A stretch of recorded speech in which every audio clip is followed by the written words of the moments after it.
My guest today is Daniel Razumovsky. Daniel is with a company out on the West Coast called GreenTec Auto. And they've got an interesting business of essentially restoring, replacing hybrid car batteries. And once upon a time when I was doing EV World, very, very early on, hybrid cars were a rarity. And now even here in the Midwest, oh, there we go. Even here in the Midwest, I can't take a drive around town without seeing quite a few Priuses running around. And even every now and then, last week I came up behind a Hyundai Sonata Prius, or Hyundai Sonata Hybrid, sorry. So it's they're becoming quite popular as vehicles. My wife drives one. I've driven one since the year 2000. So let's talk about these things. Daniel, welcome to EV World. Thank you. Thank you for having me on. It's great to have you here. Now, okay, GreenTec Auto. You guys are located, I'm guessing, I'm reading here that you've got something like about 7 locations, but where are you right now? We have 11 locations, to be exact. Okay. I am currently in our Dallas location. Oh, okay. Yeah, I travel around between all the locations, checking up on things, making sure things are being done correctly. We have locations, we have 3 on the West Coast. So we have Seattle, which is our new location that we just opened up. Right. Sacramento, California, which is our original, where we started off at. Okay. We have one down in the Los Angeles area. We have Las Vegas, Nevada, Dallas, Kansas City, Missouri. Oh, just down the road from me. Yeah. Chicago. We just opened that one not too long ago. All right. Then we have one in Lafayette, Louisiana, Okay. Tampa, Florida, and then we have one about 30 minutes out of Washington, D.C., in Lothian, Maryland, and then we have one in Connecticut. All right. Wow. So you're quite spread out. What's the history here? Take us back to the beginning. How did this all come about? Well, we've been in the automotive industry pretty much all our lives. We've been working with hybrids since they came out. Just Okay. basic maintenance, stuff like that. And I've been working, I couldn't even tell you, what you call shade tree mechanic, but something that, just starting off working Right. just on cars, my own cars. And then finally, when these cars started getting towards the end of their life cycle, when Toyota stopped covering the warranty, we've noticed there was a trend of nobody was dealing with the hybrid batteries. Nobody was replacing them because we had a Prius come in that needed a hybrid battery replaced. So we're like, well, this is neat. So we started going in, and nobody else. There were a few people out there that were doing it, but nobody as big or as developed as we are now. Okay. Right. So. So this would have been, so bring me up to speed. When does a Prius battery warranty typically run out? The first car, obviously, the first generation cars hit this country in the 2001 model year. So what were they, 6 years, 8 years, what? Well, see, it matters state from state. California, for example, wanted to push hybrid driving, so they offered 10 years, 150,000. Ah, okay. Yes. And because the biggest argument that people have, or that people that want to purchase, or that are interested in it, is how much will the battery cost me once it's done? Right. So California made it a cushion. Some states have 8 years, 80,000. So it's very state to state. Very state, okay. But the 8 years, 80,000 is what the lowest warranty available out there. Okay, good. So these cars start to get to this point. I mean, one of the questions I would have, obviously, is at what point, we have a 2009, and that's a long story, and I won't go into it. But at what point do I start as the owner of a second generation Prius, a 2007, whatever, and I'm hitting up in that 80,000 mile? What are sort of the signals that I maybe need to start thinking about replacing a battery? Okay, I get asked that question every single day. Exactly. So one of the things that I would recommend to customers or Prius owners or hybrid owners is you start looking for patterns, looking for the miles per gallon. If you're noticing a decrease in miles per gallon, Okay. so let's say you're getting 45, now you're down to 40, or you can't seem to get over 40. That Yeah. would be one of the first signs and symptoms of a bad hybrid battery. Okay. Something to look for is, let's say if you're driving the vehicle and it charges up. So the battery charged up all the way full, or you have 80% charge, and you park the car overnight. You get out in the morning, it only has 1 or 2 bars. So Oh, okay. that's just showing that the car, and it still will register as a good battery because the vehicle will still be able to drive, but it's not holding charge as long as it needs to, All right. and it's not being the miles per gallon is there because eventually everybody wants that good miles per gallon. That's Right. what the reason they're driving the hybrid. Right. So those are just symptoms, and this is from customers telling me, and this is from personal experience because I'm a Prius driver myself. All right. So it's just from personal experience to see, okay, this is something that to look out for, of why when the battery needs to be replaced. And my personal philosophy and what I tell all my people that work for the company is like, don't tell them that replace their battery if their check engine light is not on. If they're not getting any, if they're starting to see more and more closer to the life expectancy, yes, they probably get a month out of it or so. But if it's not broken, there's no reason to replace it Right. until it goes bad. Yeah. Are you guys just doing Toyota hybrid, just Priuses, or because you've got Ford product out there, and now we're starting to see Hyundai and Kia product out there? We do every hybrid. So we have Ford, Lexus, Toyota, Honda, Nissan. And it's more when we see a demand for them, that's when we step in more into the market.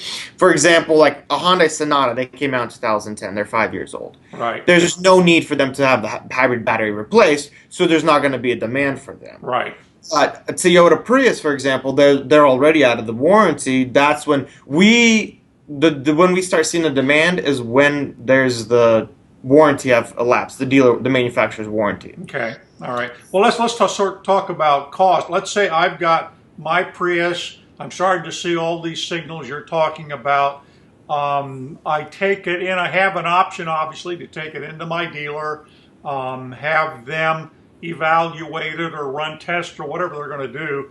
And they tell me, well, we think you probably ought to, replace the battery. That's one option. The other, of course, is there's some guys in Kansas City just down the road from me. I could take the car to them.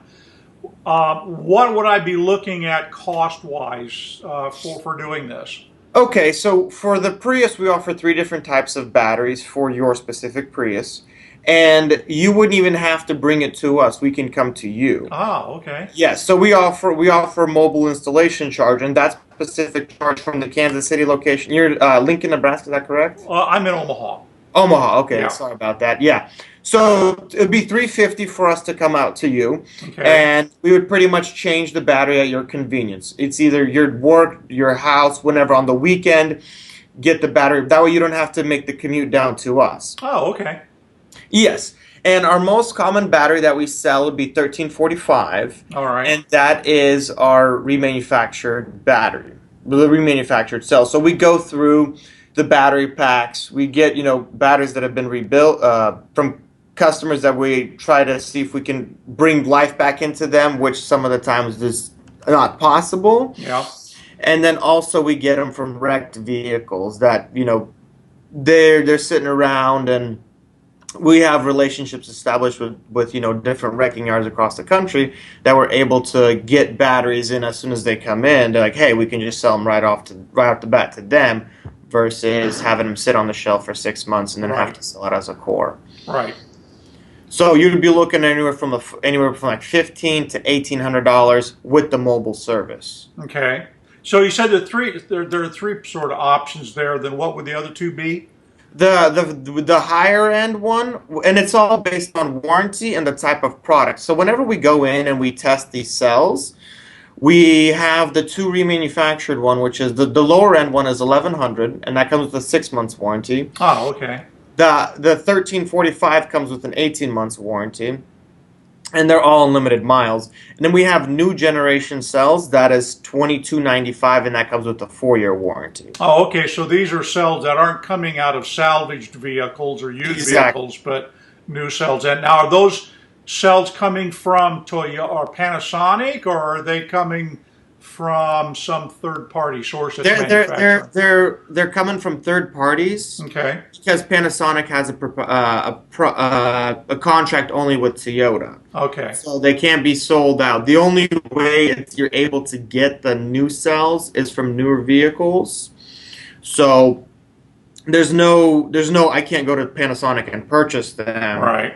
But because there are over Toyotas, I was reading the article about a few months ago, it's like there are over like 6 million vehicle hybrids sold. Seven. Seven. Yes. Yeah. See, I mixed up the number. Yeah, 7 million vehicles, and there's a demand for the batteries. So a lot of the battery manufacturers that the third parties are like, okay, there's a demand for them. We need to perfect it because we've had instances in the past where China or people send us batteries, send us samples, but they weren't quality. Yeah. So like, hey, we're not going to buy these if they're not quality because they have the idea of, well, we'll just put it together. It works. It holds charge. But we have tests that we put them through before purchasing them, and we stress quality to them. Hey, listen, guys, we can't be buying so many cells if they're not quality cells. Yeah. That way, we provide the customer with the best option for their vehicle. Okay. So what are you seeing in terms of issues with this? Obviously, you're going to take a pack out of somebody's car. You're going to put a pack in that let's say it's that mid-range 18-month warranty pack. You've got this pack now that'll have, depending on the model year, 26 or 28 cells in it, if I remember correctly. So you go through and individually test those cells?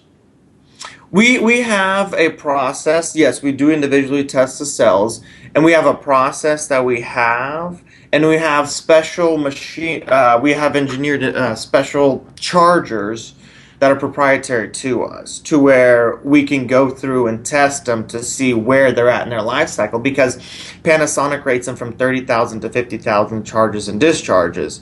And if they, you can't test the cell specifically just by, putting a lot of people will try to do like, the do-it-yourself, just test it by voltmeter and say, oh, they're all good. But really, that you'll be a month later, you'll have to go in and rebuild the battery again and again and again. Right. Versus us, we just tear the whole pack apart and go through, get the best out of it. Yeah. So what are you seeing in terms of, for want of a better term, rejection rate, where you've got, let's say, 28 cells in a pack? Of those, typically, what are the ones that you're able to reuse, and what are the ones that you have to discard, and then what becomes of those discarded batteries? Okay, so the rate, it's not necessarily because we're getting them from vehicles, we're getting them from rebuilt vehicles that have been wrecked, and from customers. Right. I couldn't tell you the exact number of the rejection rate, but there is a good amount that are still good because they developed so many the charge and discharging cycles.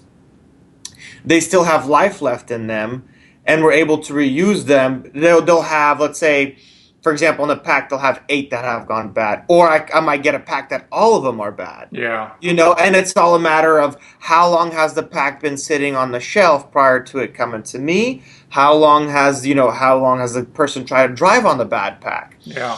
Because I've had people who, ignorant, of course, saying, "Oh, the pack's fine. I'll drive it."